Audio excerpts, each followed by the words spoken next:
আসসালামু আলাইকুম সবাইকে। আমি রায়ান ফ্রম রায়ানস এডুয়েট। আজকে আমরা মেডিকেল অ্যাডমিশন টেস্টের জিকে পোর্শন নিয়ে আলোচনা করব। যেহেতু আমরা বিগত 1 বছর আগে দেখেছি মেডিকেল অ্যাডমিশন টেস্টের জিকে পোর্শনটা কিছুটা ইন্টারন্যাশনাল এবং আমাদের অ্যাটিপিক্যাল কোয়েশ্চেন আসছে জিকে পোর্শনে, তাই হচ্ছে আমরা একটা কাজ করব। সেই কাজটা হচ্ছে আমরা প্রথম দিকে আমাদের যেই হচ্ছে কমন জিনিসের উপর ক্লাস নিব এবং শেষের দিকে আমরা অ্যাটিপিক্যাল এবং ইন্টারন্যাশনাল এবং কিছু কিছু সাম্প্রতিকের ক্লাস নিয়ে নিব। তাহলে কি হবে, আমাদের জিকের প্রিপারেশনটা একদম 100% হবে। সেই জন্য আমি কি করব, এখন থেকে টপিক ভিত্তিক, অর্থাৎ আজকের টপিকে আমি কি আলোচনা করব, আজকের টপিকে হচ্ছে বাংলার প্রাচীন অনুষ্কার হবে বাংলার প্রাচীন প্রাচীন প্রাচীন জনপদ নিয়ে আলোচনা করব। জনপদ এবং তার সঙ্গে থাকবে হচ্ছে আমাদের মুক্তিযুদ্ধ রিলেটেড জিনিস, অর্থাৎ বিভিন্ন খেতাব থাকবে। হ্যাঁ, এই দুইটা টপিক আজকে আলোচনা করব। হ্যাঁ, অর্থাৎ হচ্ছে প্রাচীন বাংলার ইতিহাস নিয়ে আলোচনা করব এবং মুক্তিযুদ্ধ রিলেটেড একটা টপিক নিয়ে আলোচনা করব। তো আস্তে আস্তে যখন হচ্ছে আমাদের এই ইতিহাসটা শেষ হয়ে যাবে এবং মুক্তিযুদ্ধ রিলেটেড শেষ হয়ে যাবে, তখন তারপর গিয়ে আমি ক্লাস নিব হচ্ছে ইন্টারন্যাশনাল। হ্যাঁ, ইন্টারন্যাশনাল রিলেটেড ক্লাস নিব। ঠিক আছে, তারপর গিয়ে হচ্ছে আমি ইন্টারন্যাশনাল রিলেটেড ক্লাস নিব। তো আমাদের মেইন জিনিসটা ফোকাস থাকবে, সেটা হচ্ছে আমাদের ফোকাস থাকবে ফার্স্ট অফ অল আমরা কি করব, আমরা হচ্ছে ইতিহাস কভার করব এবং ইতিহাসটা কভার করব এবং হচ্ছে মুক্তিযুদ্ধটা কভার করব। হ্যাঁ, মুক্তিযুদ্ধটা কভার করে ফেলব। তারপর গিয়ে আমরা কি করব, আমরা ইন্টারন্যাশনালের এবং হচ্ছে কি সাম্প্রতিক দিকে যাব। তাহলে আমরা যদি প্রথম দিয়ে ইতিহাস এবং মুক্তিযুদ্ধটা কমপ্লিট করে ফেলি, আমরা ইনশাআল্লাহ এটার মধ্যে 5 থেকে 6 মার্ক ক্যারি করতে পারবো। কত মার্ক? 5 থেকে 6 মার্ক ক্যারি করতে পারবো। হ্যাঁ, 5 থেকে 6 মার্কস ক্যারি করতে পারবো এবং বাকি বাকি আমাদের 5 থেকে 4 মার্কস থাকবে, সেগুলো আমরা কিভাবে পাবো? সেগুলো হচ্ছে ইন্টারন্যাশনালের মাধ্যমে পাবো এবং রিসেন্ট ঘটনার মাধ্যমে পাবো।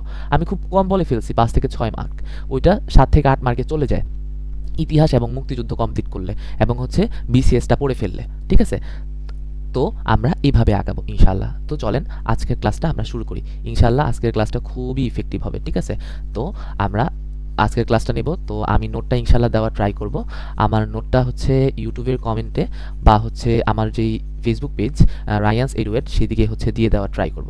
তো আপনারা সেদিক থেকে কালেক্ট করে নিতে পারবেন। হ্যাঁ, কষ্ট করে লিখতে হবে না। যদি লিখতে চান লিখলে ভালো, মুখস্থ হয়ে যাবে। তাহলে হচ্ছে আর নোট নিয়ে ঘ্যান করতে হবে না। নিজে নোট করলে হয় কি, গুচ্ছিত থাকে। আর অন্যজনের নোট প্রিন্ট করবেন তারপরে পড়বেন, এটা খুবই হ্যাসেলপূর্ণ হয়ে যায়। ঠিক আছে, তো আমি বলবো হচ্ছে আমার সঙ্গে আপনারা নোট করে ফেলবেন। ঠিক আছে, তো আমরা প্রথমে যাব প্রাচীন বাংলার জনপদ জিনিসটা কি, অর্থাৎ বাংলাদেশ একসময় স্বাধীন সার্বভৌম আমাদের রাষ্ট্র ছিল না। কি হয়েছিল?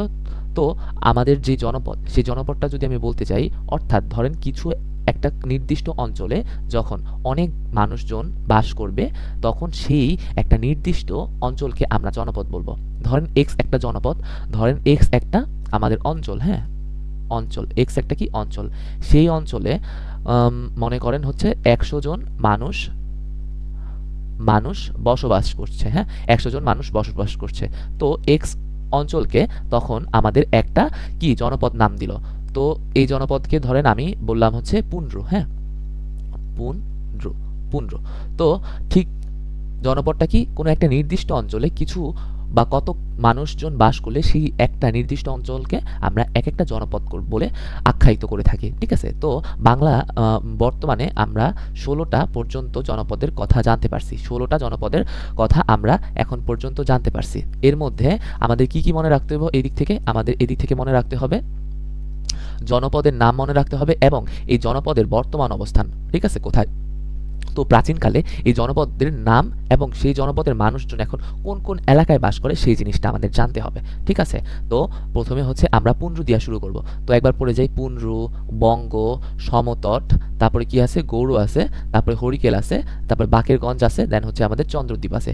এই কয়টা আমাদের কি প্রাচীন জনপদের নাম। তো প্রথমে আমরা পুন্ড্র নিয়ে কথা বলবো। পুন্ড্র, ওকে, প্রথমে হচ্ছে আমরা কি নিয়ে আলোচনা করব? পুন্ড্র নিয়ে আলোচনা করব, ঠিক আছে? পুন্ড্র, পুন্ড্র, হ্যাঁ, পুন্ড্র, পুন্ড্র। তো পুন্ড্র যে জনপদ, পুন্ড্র জনপদ হচ্ছে বাংলার সবচেয়ে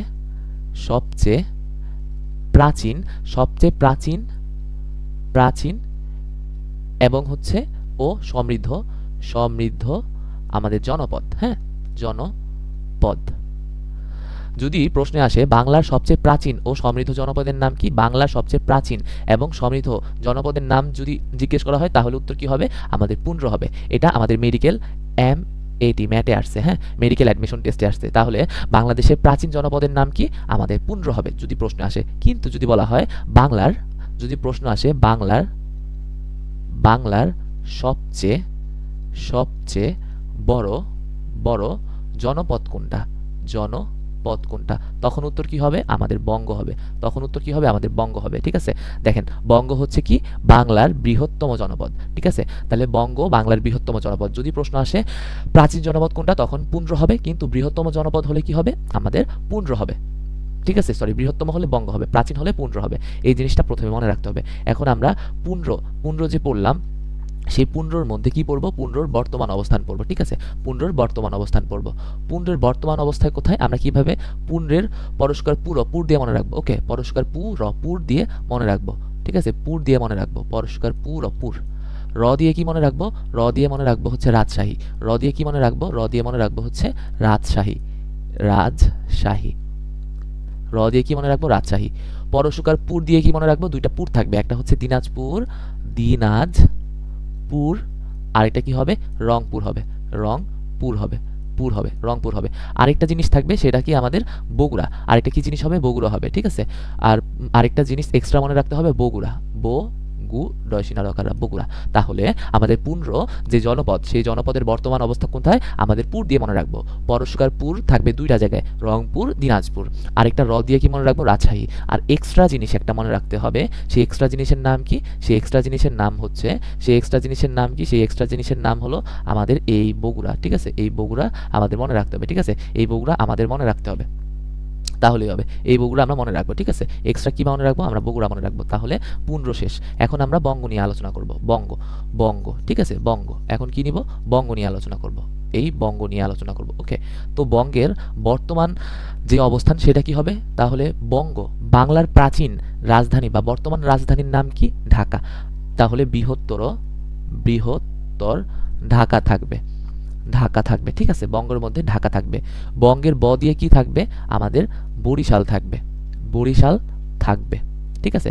তাহলে আমরা জানি বরিশাল যে আমরা যাব, বরিশাল কিসের উপর দিয়ে যায়?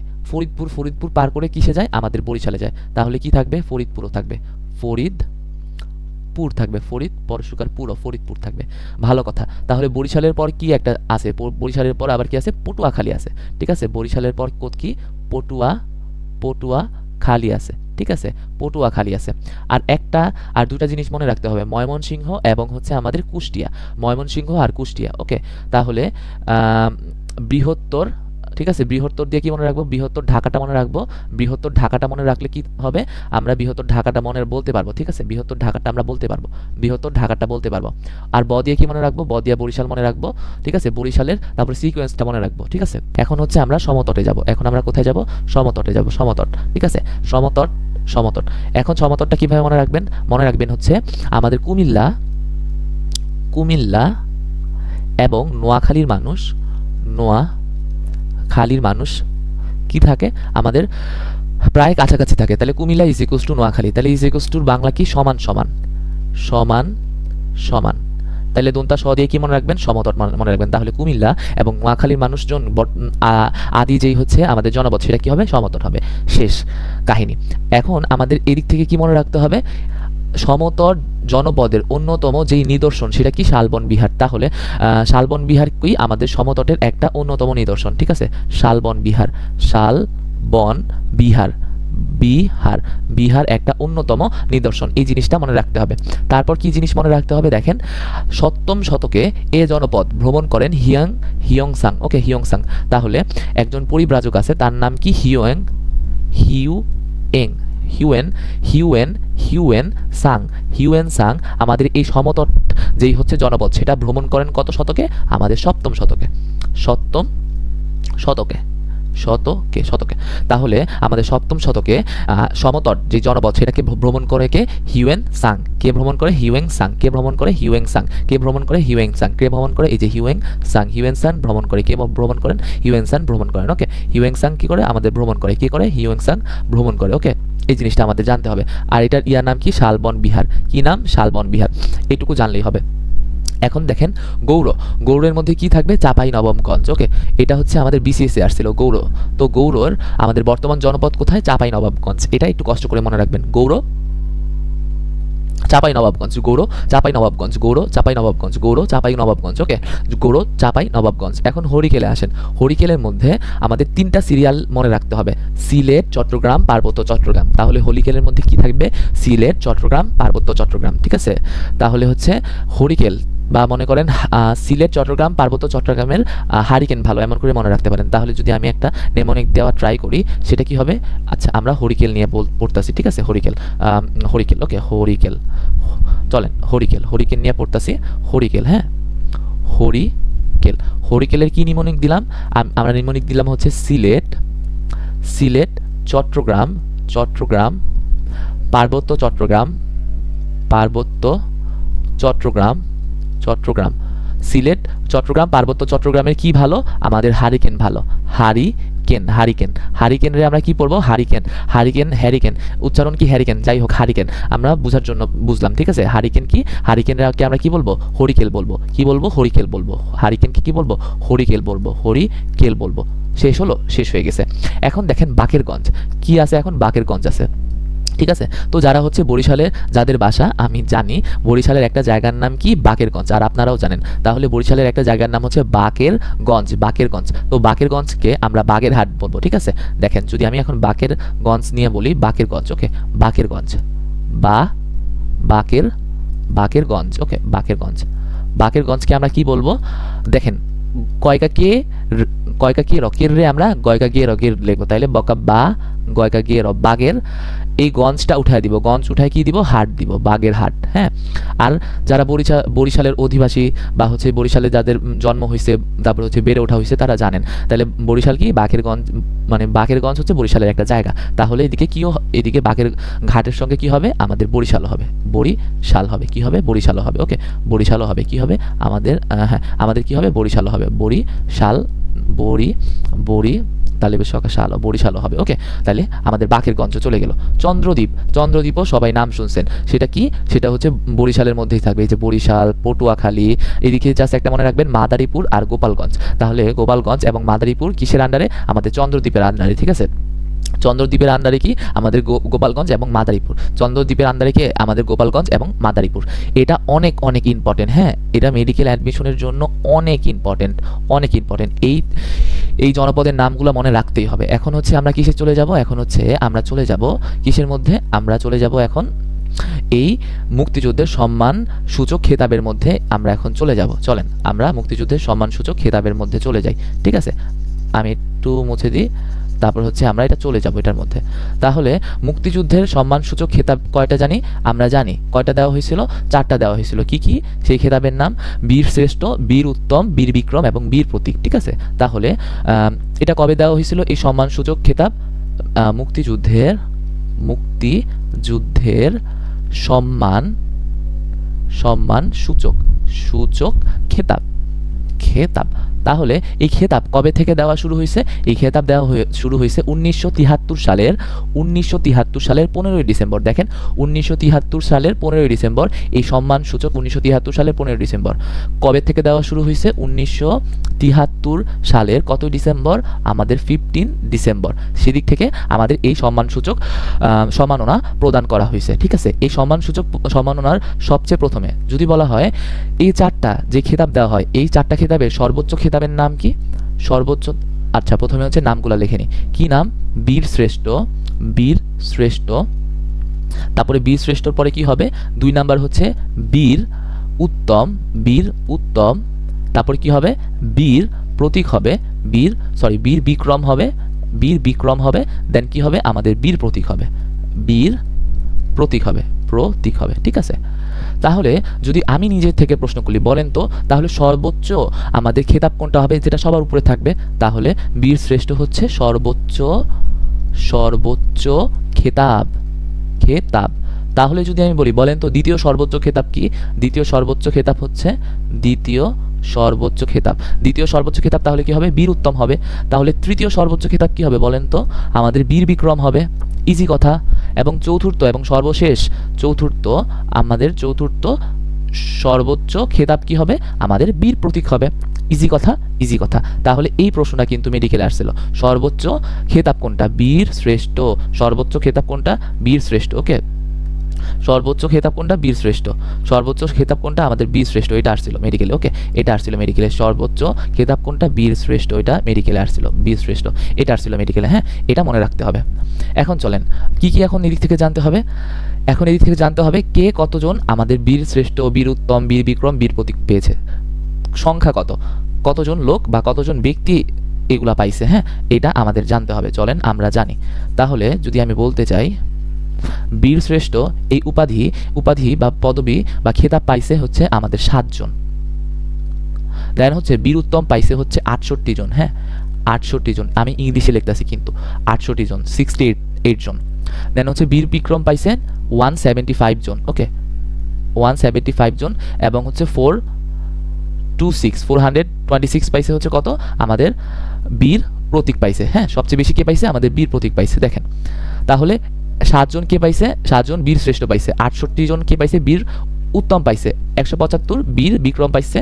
আর হচ্ছে 426 জন কি পাইছে? বীর প্রতীক পাইছে। ঠিক আছে, এখন এই লাইনটা আসেন দেখেন, আমরা দেখে আসছি 68 জন বীর উত্তম খেতাব পাইছে, কিন্তু বাংলাদেশ সরকার 2000 কত সালে? 2010 সালে। তাহলে কত সালে? 2010 সালে হবে। কত সালে হবে? 2010 সালে। তাহলে বীর উত্তমটা, তাহলে বাংলাদেশ সরকার 2010 সালে কি করছে দেখেন, 2010 সালে কি করছে? ব্রিগেডিয়ার জেনারেল জামিলকে কি করছে? উনাকে কি করছে? বীর উত্তম খেতাব দিছে। তার নাম কি? ব্রিগেডিয়ার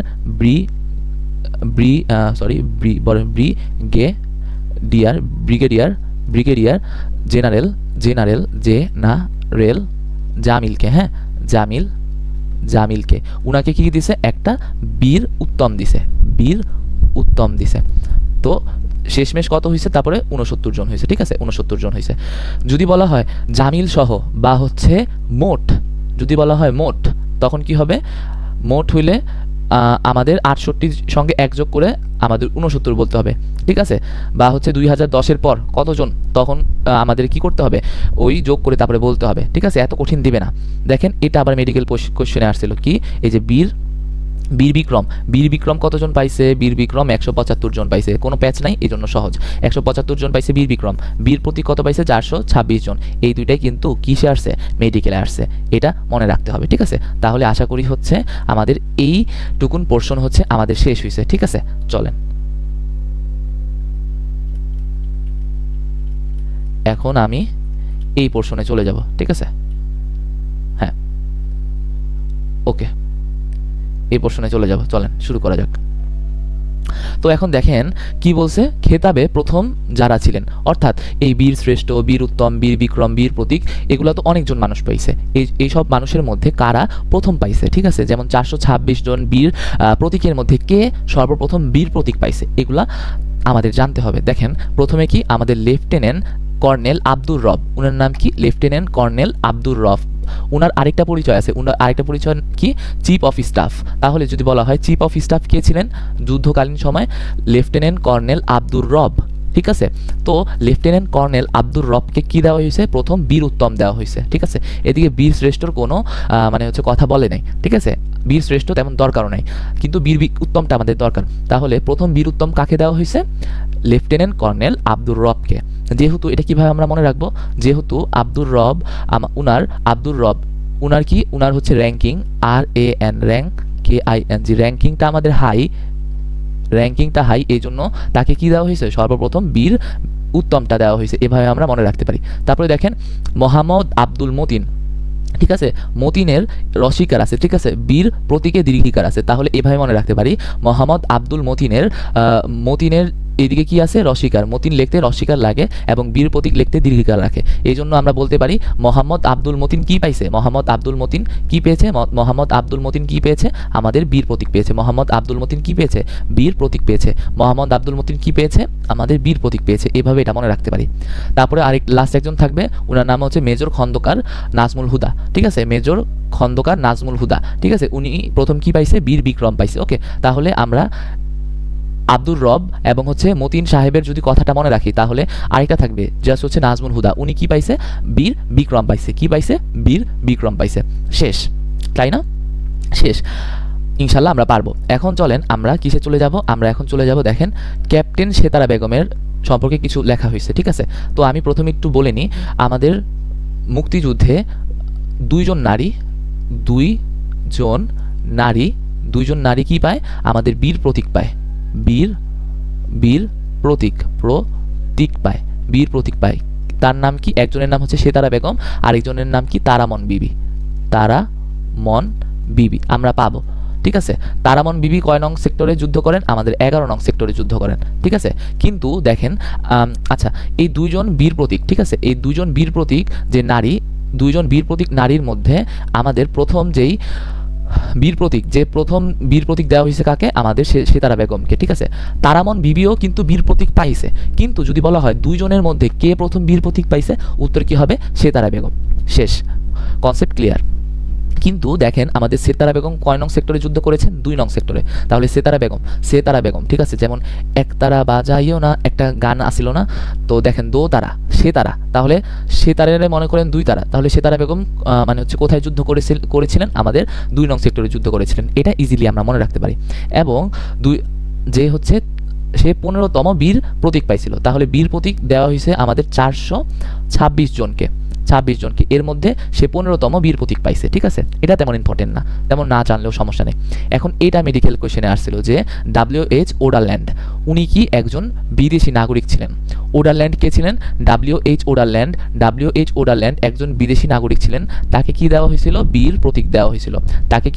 বীর প্রতীক দেওয়া হয়েছিল। যতই বলেন, যেমন হচ্ছে বাংলাদেশে বাঙালি মানুষের আমাদের কি গুরুত্ব বেশি থাকে, বাট অন্য একজন বাহির থেকে বা হচ্ছে ফরেনার আসলে তেমন গুরুত্ব, হ্যাঁ ঠিক আছে, আমাদের হচ্ছে আপ্যায়ন করা হয় বা হচ্ছে যত্ন আত্তি দেওয়া হয়, বাট তার মূল্যটা কি বাংলাদেশের মতো থাকে না। বাঙালিদের বাংলাদেশে একটা অন্যরকম মর্যাদা থাকে, এমন করে মনে রাখতে পারেন। ওডারল্যান্ড যেহেতু বাহিরের নাগরিক ছিলেন, এই জন্য বাহিরের নাগরিককে একটু র্যাঙ্কটা কম দেওয়া হয়েছে, ঠিক আছে। যেহেতু বাংলাদেশি মানুষরা একটু বেশি পরিশ্রম করছে, বেশি যুদ্ধ করছে বা বেশি স্যাক্রিফাইস করছে, এই জন্য তাকে কি করা হয়েছিল, একটু কম র্যাঙ্ক দেওয়া হয়েছিল, জাস্ট নিজের জন্য, বোঝার জন্য, বোঝেন, হ্যাঁ, কোনো এদিকে পলিটিক্যাল কিছুই নেই, জাস্ট নিজের বোঝার জন্য, ঠিক আছে। তাহলে ওডারল্যান্ডকে কি দেওয়া হয়েছিল, আমাদের বীর প্রতীক দেওয়া হয়েছিল তাকে। সে কয় নং সেক্টরে যুদ্ধ করেন, 2 নং সেক্টরে। এটা ইম্পর্টেন্ট, 2 নং সেক্টরের গণবাহিনীর আমাদের সদস্য ছিলেন। এখন দেখেন আমাদের বৌদ্ধ ধর্মাবলম্বী ইউকেচিং মার্মা, ঠিক আছে, এই যে বললাম না ইউকেচিং মার্মা, উনি কিন্তু আমাদের স্বদেশী ছিলেন। তিনি কি আমাদের আদিবাসী, কোথায় গেল, আদিবাসী বা হচ্ছে উপজাতি, তাকে কি দেওয়া হয়েছিল, আবার বীর বিক্রম দেওয়া হয়েছিল। তাহলে বিদেশি নাগরিকের নাম কি ছিল, ওডারল্যান্ড। বিদেশি নাগরিকের নাম কি ছিল, ওডারল্যান্ড।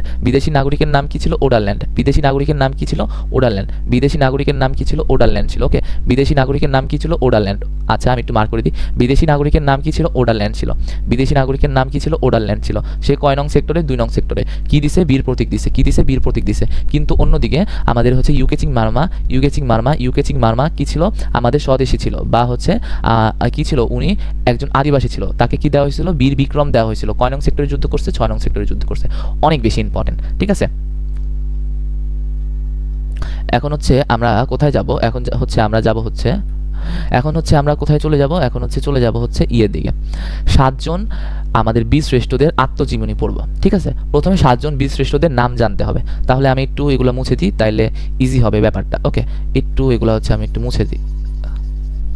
এখন আমরা 7 জন বীর শ্রেষ্ঠদের নাম জানবো। এখন কি জানবো, 7 জন বীর শ্রেষ্ঠদের নাম জানবো। কি নাম, প্রথমে হচ্ছে মুন্সি আব্দুর রৌফ, তারপরে হচ্ছে কি আমাদের দেখেন সিপাহী, তারপরে নাম কি, তারপরে হচ্ছে সিপাহী মোস্তফা কামাল, ফ্লাইট লেফটেন্যান্ট হচ্ছে মতিউর রহমান। তারপরে কি আছে, তারপরে আছে হচ্ছে আমাদের লেন্স নায়েক কি আছে, উনার নাম আমাদের লেন্স নায়ক, ওকে। আমাদের উনার নাম কি? আমাদের লেন্স নায়ক। উনার নাম কি? আমাদের লেন্স নায়ক, ওকে। উনি কি? উনি হচ্ছে লেন্স নায়ক নূর মোহাম্মদ শেখ, লেন্স নায়ক নূর মোহাম্মদ শেখ, ওকে। তারপর হচ্ছে কি সিপাহী হামিদুর রহমান, তারপর ইঞ্জিন রুম আমাদের হচ্ছে আর্টিফিশিয়াল রুহুল আমিন এবং মহিউদ্দিন জাহাঙ্গীর, ঠিক আছে। তো এই দিক থেকে আমাদের যে জিনিসটা জানতে হবে, আমাদের উনাদের বাহিনী সম্পর্কে জানতে হবে, ওকে। আচ্ছা, এটা মোছা হয়নি, তো বাহিনী সম্পর্কে প্রথমে জানতে হবে, ঠিক আছে। এদিকে দেখেন আমাদের ইপিআর, তো ইপিআর এর বর্তমান কি? বর্তমান হচ্ছে আমাদের বিডিআর, ওকে। বিডিআর সদস্য, ঠিক আছে। তো বিডিআর, তাহলে দেখেন আমাদের তাদের কর্মস্থল বা হচ্ছে তাদের পেশা হিসেবে জানতে হবে, তাদের পদবি জানতে হবে, কয় নং সেক্টরে তারা যুদ্ধ করছেন এবং তাদের বিশেষ তথ্য জানতে হবে কষ্ট করে, এগুলো আসছে, ঠিক আছে। তো প্রথমে হচ্ছে তাদের কর্মস্থল বা হচ্ছে আমাদের বাহিনী ভিত্তিক জিনিসটা জানতে হবে। যেমন দেখেন আমাদের বিডিআর থেকে কয়জন ছিল? আমাদের 2 জন ছিল। দেখেন লেন্স নায়ক নূর মোহাম্মদ শেখ এবং লেন্স নায়ক কি? মুন্সি আব্দুর রউফ। তাহলে লেন্স নায়ক মুন্সি আব্দুর রউফ এবং লেন্স নায়ক নূর মোহাম্মদ শেখ তারা কি ছিলেন? তারা ছিলেন হচ্ছে আমাদের বিডিআর এর, ঠিক আছে। 3 জন সেনাবাহিনীর ছিলেন, ওকে। 3 জন আর্মির ছিলেন। তাহলে 3 জন কিসের ছিলেন? আমাদের আর্মির ছিলেন। আচ্ছা, 3 জন আর্মিতে ছিলেন। আচ্ছা, এই কালিটা বোঝা যাচ্ছে না। 3 জন আর্মিতে ছিলেন, ওকে। ওয়েট, 3 জন আর্মিতে ছিলেন। কয়জন ছিলেন? 3 জন আর্মিতে ছিলেন, হ্যাঁ। ARRMY, আর্মিতে ছিলেন 3 জন। কে? সিপাহী মোস্তফা কামাল, সিপাহী হামিদুর রহমান এবং মহিউদ্দিন জাহাঙ্গীর, ঠিক আছে। মহিউদ্দিন জাহাঙ্গীর। এখন আরেকটা জিনিস একটু মনে রাখতে হবে। তাহলে দেখেন বিডিআর, তাহলে কর্মস্থল কিন্তু শেষ হয়ে যাচ্ছে পড়া আমাদের এমনি। তাহলে বিডিআর এর মধ্যে 2 জন ছিল। কে? আমাদের লেন্স নায়ক আমাদের মুন্সি আব্দুল রউফ এবং লেন্স নায়ক নূর মোহাম্মদ শেখ। শেষ, ওনাদের কর্মস্থল কিসের ছিল? বিডিআর বা বর্তমান বিডিআর তৎকালীন ইপিআর এর মধ্যে, ঠিক আছে। তারপরে হচ্ছে এখন হচ্ছে 3 জন সেনাবাহিনীর, তাদের নাম কি? সিপাহী মোস্তফা কামাল, আমাদের হচ্ছে মোস্তফা কামাল, হামিদুর রহমান সিপাহী, আরেকজন হচ্ছে মহিউদ্দিন জাহাঙ্গীর। এবার দেখেন 3 জন যে আর্মি, 3 জনের মধ্যে হচ্ছে 2 জন কি? 2 জন হচ্ছে সিপাহী 2 জন সিপাহী, একজন ক্যাপ্টেন, ক্যাপ্টেন, ঠিক আছে। তো ক্যাপ্টেনের নামটা ইম্পর্টেন্ট দিয়ে আমরা ইম্পর্টেন্স দিয়ে মনে রাখবো। ক্যাপ্টেনের নাম কি? মহিউদ্দিন জাহাঙ্গীর, ওকে। মহিউদ্দিন জাহাঙ্গীর। দেখেন মহিউদ্দিন জাহাঙ্গীর কি ছিল? এই যে আমাদের ক্যাপ্টেন ছিল। মহিউদ্দিন জাহাঙ্গীর সেনাবাহিনীর সদস্য হওয়া সত্ত্বেও তিনি কি ছিলেন? ক্যাপ্টেন ছিলেন। এবং বাকি 2 জন কি ছিলেন? আমাদের সেনাবাহিনী ছিলেন। ইজি কথা, ইজি স্টাফ, শেষ।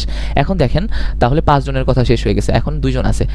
2 জনের মধ্যে একজন নৌবাহিনীর, আরেকজন কি? বিমান বাহিনীর। একজন নৌবাহিনীর, আরেকজন বিমান বাহিনী, ঠিক আছে। একজন নৌবাহিনী, নৌ হচ্ছে নেভি, NAVY, নেভির মধ্যে ছিলেন একজন হচ্ছে আমাদের এয়ারফোর্সে ছিলেন, আরেকজন কিসে ছিলেন? আমাদের এয়ারফোর্সে, ওকে। এয়ারফোর্সে ছিল না একজন, ঠিক আছে। তাহলে নেভির মধ্যে কে ছিলেন বা নৌবাহিনীর মধ্যে কে ছিলেন? আমাদের ফ্লাইট লেফটেন্যান্ট মতিউর রহমান। দেখেন মতিউর রহমান আর মহিউদ্দিন জাহাঙ্গীরের সঙ্গে আমাদের পেঁচাবেন না, ঠিক আছে। দেখেন মহিউদ্দিন জাহাঙ্গীর পড়বো আমরা, ঠিক আছে। জাহাঙ্গীর একজন সিংহ, জাস্ট ধরে রাখেন তো। সিংহ কি? সিংহ হচ্ছে ক্যাপ্টেনের মতো কাজ করে, উনি ক্যাপ্টেন। কিন্তু মতিউর রহমান কি? আমাদের বিমান বাহিনীর মধ্যে ছিলেন এবং তার র্যাঙ্কিং কি ছিল? লেফটেন্যান্ট ছিল, ওকে। তাহলে আমরা পুরাই ফেলতেছি। দেখেন ফ্লাইট লেফটেন্যান্ট, তাহলে পদবি কি হবে? লেফটেন্যান্ট হবে। শেষ, তিনি কি? বিমান বাহিনীর মধ্যে আছে। এখন আরেকটা জাস্ট একটা বাকি আছে, engine room artificial Ruhul Amin. Artificial কি? Engine room. যেমন হচ্ছে বিভিন্ন জাহাজ বলেন, প্লেন বলেন, তাদের কিন্তু একটা ইঞ্জিন রুম থাকে। তো সেই ইঞ্জিন রুমে যারা কাজ করে তাদেরকে আর্টিফিশিয়াল বলা হয়, ঠিক আছে। অর্থাৎ ইঞ্জিন রুম যারা কন্ট্রোল করে তাদেরকে আর্টিফিশিয়াল বলা হয়। তো আর্টিফিশিয়াল কে ছিলেন? আমাদের রুহুল আমিন ছিলেন। কে ছিলেন? রুহুল আমিন ছিলেন। তাহলে উনি কিসে ছিলেন? নৌবাহিনী বা নেভির মধ্যে ছিলেন। নেভির মধ্যে কে ছিলেন? আমাদের নেভির মধ্যে ছিলেন হচ্ছে রুহুল আমিন। এয়ারফোর্সের মধ্যে কি ছিলেন? আমাদের মতিউর রহমান। তাহলে র্যাঙ্কিং কিন্তু আমরা পড়ে ফেলছি। দেখেন পদবি লেন্স নায়ক 2 জন, কে? মুন্সি আব্দুর রউফ, নূর মোহাম্মদ শেখ। সিপাহী 2 জন, 2 জনের নাম কি? মোস্তফা কামাল এবং হামিদুর রহমান। আরেকজন শুধু ক্যাপ্টেন আছে, ওনার নাম কি? মহিউদ্দিন জাহাঙ্গীর।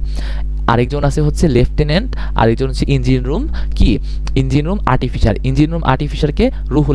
রুহুল আমিন কি? ইঞ্জিন রুম আর্টিফিশিয়াল, ওকে। ইঞ্জিন রুম আর্টিফিশিয়াল, এমন করে মনে রাখতেন রুই, এমন করে মনে রাখতে পারেন রুই। হ্যাঁ, রুই দিয়া কি, রুই দিয়া হচ্ছে রুহুল আমিন, আর রসই দিয়া হচ্ছে ইঞ্জিন রুম আর্টিফিশিয়াল। ওকে, আর্টিফিশিয়াল রুই দিয়া মনে রাখতে পারেন ইঞ্জিন রুম আর্টিফিশিয়াল, ঠিক আছে। আর ফ্লাইট লেফটেন্যান্ট হচ্ছে মতিউর রহমান, ঠিক আছে। এখন দেখেন সেক্টর, কে কোন কয় নং সেক্টরে কাজ করছে। তাহলে মুন্সি আব্দুর রউফ, দেখেন মুন্সি আব্দুর রউফ তিনি কি হয়েছে, সবার প্রথমে শহীদ হয়েছে। দেখেন সবার প্রথমে শহীদ হয়েছেন, ঠিক আছে। তাহলে সে সবার প্রথমে শহীদ হয়েছে, প্রথম কোনো একটা কথা আছে, তাহলে উনি 1 নং সেক্টরে কাজ করবে। প্রথম রিলেটেড জিনিস থাকলে আমাদের কি হবে, মুন্সি আব্দুর রউফ হবে। প্রথম শহীদ হন কে, মুন্সি আব্দুর রউফ, এই জন্য 1 নং সেক্টরে যুদ্ধ করছে। 1 নং সেক্টরে কে যুদ্ধ করছে, মুন্সি আব্দুর রউফ যুদ্ধ করছে, ঠিক আছে। এখন দেখেন সর্বশেষ শহীদ হন কে, সর্বশেষ শহীদ হন হচ্ছে আমাদের মহিউদ্দিন জাহাঙ্গীর। মনে রাখবেন মহিউদ্দিন জাহাঙ্গীর কে ছিল, ক্যাপ্টেন ছিল। তো ক্যাপ্টেনের কাজ কি, সবকিছু কন্ট্রোল করা, সবকিছু দেখে মানে হচ্ছে যদি বলেন একটা ক্লাস ক্যাপ্টেনের কাজ কি, সবকিছু মেনটেন করে তারপরে সব শেষে সে নিঃশেষ হয়ে যাবে। তাহলে সবার শেষে আমাদের শহীদ হয়েছিলেন কে, আমাদের মহিউদ্দিন জাহাঙ্গীর, ঠিক আছে। তাহলে হচ্ছে সবার শেষে শহীদ হয়েছিলেন কে, মহিউদ্দিন জাহাঙ্গীর। এই গল্পের মাধ্যমে এটা মনে রাখতে পারেন, উনি ক্যাপ্টেন ছিলেন, এই জন্য সবার শেষে শহীদ হয়েছেন, ঠিক আছে। এই কথাটা গেল। এখন একটু মনে রাখেন, দেখেন হামিদুর রহমান হচ্ছে তিনি বীরশ্রেষ্ঠ খেতাব প্রাপ্ত শহীদ যোদ্ধাদের মধ্যে কনিষ্ঠ। তাহলে এই 7 জন যে বীরশ্রেষ্ঠ খেতাব প্রাপ্ত আছে, সেই 7 জন বীরশ্রেষ্ঠ খেতাব প্রাপ্তদের মধ্যে সবচেয়ে কম বয়স্ক কে ছিলেন, আমাদের সিপাহী হামিদুর রহমান, ঠিক আছে। তাহলে হামিদুর রহমান উনি কি ছিলেন, সর্বকনিষ্ঠ ছিলেন। হ্যাঁ, শহীদ যোদ্ধাদের মধ্যে বীরশ্রেষ্ঠ খেতাবপ্রাপ্ত শহীদ যোদ্ধাদের মধ্যে সবচেয়ে কনিষ্ঠ কে ছিলেন, হামিদুর রহমান ছিলেন। সবচেয়ে কনিষ্ঠ কে ছিলেন, হামিদুর রহমান ছিলেন। সবচেয়ে কনিষ্ঠ কে ছিলেন, হামিদুর রহমান ছিলেন। এখন এই জিনিসটা একটু দেখতে হবে। দেখেন আমাদের মতিউর রহমান উনি কি ছিলেন, ফ্লাইট লেফটেন্যান্ট, তাই না। উনি যুদ্ধ চলাকালীন সময়ে পাকিস্তানে ছিলেন। যখন যুদ্ধ শুরু হয় তিনি পাকিস্তানের বিমানবন্দর থেকে দেখেন T-33 কি করে, T-33, ওকে। এটার অপর নাম কি, এটার অপর নাম হচ্ছে blue bird, BIRD, blue bird 166। এই 166 এইটার নাম কি, একটা হচ্ছে এয়ারপ্লেন, ওকে, এয়ারপ্লেন, PLANE প্লেন। এই এয়ারপ্লেন নিয়ে হচ্ছে কি করে, বাংলাদেশের পথে রওনা দেয়। তখনই হচ্ছে তিনি বিমান দুর্ঘটনায় মারা যান, ঠিক আছে। তাহলে হচ্ছে তিনি যুদ্ধের সময় কোথায় ছিলেন, পাকিস্তানে ছিলেন। তারপরে যখন যুদ্ধ শুরু হয় তখন T-33, এটার অপর নাম হচ্ছে ব্লু বার্ড 166, এই বিমান নিয়ে হচ্ছে যাত্রা শুরু করে বাংলাদেশের দিকে। তখন হচ্ছে আমাদের হচ্ছে বিমান দুর্ঘটনায় তিনি আমাদের শহীদ হন, ঠিক আছে। এই জিনিসটা দিক থেকে জানতে হবে। এখন হচ্ছে আমরা সেক্টরে যাই। প্রথম সেক্টরকে মুন্সি আব্দুর রউফ, দ্বিতীয় সেক্টরকে আমাদের মোস্তফা কামাল। দ্বিতীয় সেক্টরে কে যুদ্ধ করেছেন, মোস্তফা কামাল যুদ্ধ করেছেন। আরেকজন যুদ্ধ করেছেন, দেখেন আমাদের হচ্ছে কি, আমাদের রুহুল আমিন, ঠিক আছে। রুহুল আমিন 2 নং সেক্টরে যুদ্ধ করেছেন, ঠিক আছে। দেখেন রুইরে যদি আমরা 2 বলি, রুই 2, তাহলে রুহুল আমিন কে ছিলেন, আমাদের ইঞ্জিন রুম হচ্ছে কি, আমাদের ইঞ্জিন রুম আর্টিফিশিয়াল ছিলেন এবং 2 নং সেক্টরে যুদ্ধ করেছিলেন, ওকে। 2 নং সেক্টরে যুদ্ধ করেছিলেন, 2 নং সেক্টরে যুদ্ধ করেছিলেন। কত নং, 2 নং সেক্টরে যুদ্ধ করেছিলেন। 2 এবং কি হবে, 2 নং এবং 10 নংয়েও কিন্তু তিনি যুদ্ধ করেছেন, ঠিক আছে। জাস্ট এই 10 নংটা একটু মনে রাখবেন, ঠিক আছে। তাহলে 2 নং সেক্টরে কে কে যুদ্ধ করেছেন, আমাদের হামিদুর রহমান এবং কি কি মনে রাখবো আমরা, হামিম, ওকে। যদি মনে রাখতে চাই আমরা কি, হামিদুর রহমান আর হচ্ছে কি রুহুল আমিন, হ্যাঁ, হারু মুদিয়া মনে রাখি, ঠিক আছে। হারু কি করে, হারু হচ্ছে 2 নং সেক্টরে, 2 নং সেক্টরে যুদ্ধ করেন। হা দিয়া কি, হামিদুর রহমান, রু দিয়া কি, রুহুল আমিন। কয় নং সেক্টরে যুদ্ধ করেন, আমাদের 2 নং সেক্টরে যুদ্ধ করেন। তাহলে হারু কয় নং সেক্টরে যুদ্ধ করে, 2 নং সেক্টরে যুদ্ধ করে, এমন করে আমরা মনে রাখতে পারি, ঠিক আছে। লেফটেন্যান্ট মতিউর রহমানের কোনো মানে হচ্ছে তিনি তো আসতেই পারেননি, তার আগেই তিনি শহীদ হয়েছেন, ওনারটা এখন বাদ। দেখেন আমাদের নূর মোহাম্মদ শেখ, ওকে, নূর মোহাম্মদ শেখ। তাহলে যদি আমি বলি নূর মোহাম্মদ শেখ, হ্যাঁ, নূর মোহাম্মদ শেখ তিনি কত নং সেক্টরে যুদ্ধ করেন, 8 নং সেক্টরে। তাহলে এটা কিন্তু মেডিকেলে আসছে, ঠিক আছে। তাহলে নূর মোহাম্মদ শেখ কত নং সেক্টরে যুদ্ধ করেন, আমাদের 8 নং সেক্টরে যুদ্ধ করেন, ঠিক আছে। দেখেন নায়করে আমরা 9 ধরি, 9-এর 1 কম সেক্টরে কি করে যুদ্ধ করে, ঠিক আছে। তাহলে নূর মোহাম্মদ শেখ আমরা মনে রাখছি কি, মুন্সি আব্দুর রউফ কি প্রথম শহীদ হয়েছেন, এই জন্য 1 নং সেক্টর। তারপরে হচ্ছে কি নূর মোহাম্মদ শেখ, তারপরে হচ্ছে নূর মোহাম্মদ শেখ তিনি কি ছিলেন, লেন্স নায়ক ছিলেন। 9-তে 9 নায়ক, তাহলে 9 থেকে 1 কম, তাহলে 8 নং সেক্টরে যুদ্ধ করেন, এমন করে মনে রাখতে পারেন, ঠিক আছে। এখন হামিদুর রহমান কয় নং সেক্টরে যুদ্ধ করেন, 4 নং সেক্টরে যুদ্ধ করেন। হামিদুর রহমান কয় নং সেক্টরে যুদ্ধ করেন, 4 নং সেক্টরে যুদ্ধ করেন। এবং হচ্ছে মহিউদ্দিন জাহাঙ্গীর কয় নং সেক্টরে যুদ্ধ করেন, 7 নং সেক্টরে যুদ্ধ করেন। এমন করে একটু বারবার পড়তে থাকলে এগুলা হয়ে যাবে, বারবার করে পড়লে ইনশাল্লাহ এটা হয়ে যাবে, ঠিক আছে, এটা হয়ে যাবে। এখন চলেন আমরা এইদিকে যাব, বিশেষ তথ্যে যাব, ওকে। বিশেষ তথ্যে বিশেষ তথ্যে বিশেষ তথ্যের মধ্যে কি বলছে দেখেন, এটা প্রথমে বলে নিছিলাম দেখেন সর্বোচ্চ বীরত্ব খেতাব কোনটা, বীর শ্রেষ্ঠ, এটা মেডিকেলে আসছিল, ঠিক আছে। যদি বলা হয় তৃতীয় তাহলে কি হবে, বীর বিক্রম। চতুর্থ বললে বীর প্রতীক হবে, ঠিক আছে, ভালো কথা। এবার দেখেন আমাদের যেই সিপাহী মুন্সি মোস্তফা কামাল কবে শহীদ হন, আমাদের 18 এপ্রিল 1971। এটা অনেক আগে মেডিকেল পোস্ট কোশ্চেন আসছে, তবুও আমাদের এক্সাম নাইটে দিয়ে আমরা লিখলাম এক্সাম নাইটে আমরা এই 7 জন যোদ্ধার শহীদ যেই বীরশ্রেষ্ঠ খেতাবপ্রাপ্ত মুক্তিযোদ্ধা তাদের মৃত্যু সালটা এবং তারিখটা দেখে যাব আমাদের জন্য, ঠিক আছে। এখন এইদিকে আসি, শহীদুল ইসলাম লালু উনি কি সর্বকনিষ্ঠ মুক্তিযোদ্ধা। যদি বলা হয় সর্বকনিষ্ঠ মুক্তিযোদ্ধাকে শহীদুল ইসলাম লালু, যদি বলা হয় বীরশ্রেষ্ঠ খেতাবপ্রাপ্ত কনিষ্ঠ শহীদকে, উনি হবে কে, হামিদুর রহমান। এগুলো মনে রাখতে হবে। তাকে কি দেওয়া হয়েছিল, বীর প্রতীক দেওয়া হয়েছিল। লালু উনাকে কি দেওয়া হয়েছিল, বীর প্রতীক দেওয়া হয়েছিল। কত নং সেক্টরে যুদ্ধ করেন, 11 নং সেক্টরে যুদ্ধ করেন। বয়সটা তেমন দরকার নেই, তাহলে 11 নং সেক্টরে যুদ্ধ করেন, বীর প্রতীক দেওয়া হয়েছিল এবং সে কি সর্বকনিষ্ঠ মুক্তিযোদ্ধা। এখন হচ্ছে আমরা চলে যাব, দেখেন বীর প্রতীক খেতাব প্রাপ্ত যেই 2 জন নারী, এটা মেডিকেলে আসছিল, তাদের নাম কি জানি, তাদের নাম কি বলেন, তাদের নাম হচ্ছে তারামন বিবি, তাদের নাম কি তারামন বিবি এবং কি সেতারা বেগম। তাদের নাম তারামন বিবি এবং সেতারা